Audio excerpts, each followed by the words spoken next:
This first method that I came up with uses a single strand of cord and a tooth. What you want to do is locate the center of your cord and then make a loop small enough so that your tooth fits snugly into that loop. Secure that loop with a simple knot like I'm doing right now.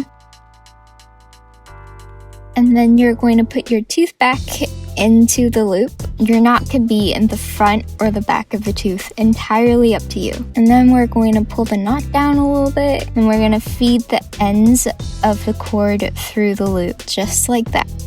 So right now it kind of sits horizontally on the cord and we don't really want that. So what you're going to do is loosen it a little and then take one end of the cord and feed it through the loop from the outside to the inside. And we're going to pull it through. I'm putting this cord at the back of the tooth right now. I'm just doing that so that we get a clearer view. And then we're going to do the same for the other cord.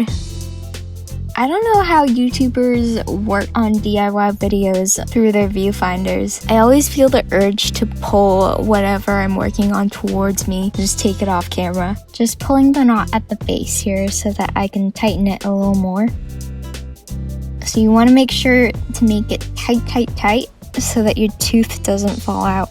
And there we go. You can make it into a little necklace by tying a simple knot on the ends of the cord. You can even add some cords to make the whole thing a bracelet. I used my half-chipped lemon shark tooth and just added it to a friendship bracelet so that it'll become sort of like a button for the bracelet. You know, one thing I learned is that it's impossible to work on friendship bracelets with a cat around. So the next method I'm going to show you guys uses 2 strands of cord. So first we're going to find the center of these 2 cords and then we're going to tie a simple knot in the middle again so that they form kind of like an X. The cords just fall on either side naturally, so we're just going to tie a simple knot on either side, but we're not going to tighten the knot. We're just gonna let it hang out for a while. Now we're going to get our tooth out and then we're going to put the root through the triangular gap that's closest to the center knot, which I will attempt to demonstrate with my giant thumbs right now. And then we're going to tighten the overhand knots that we just made. This step is really tricky. Your tooth might fall out of your hands at any time and you just have to redo it, but just be patient with it and then you'll get it.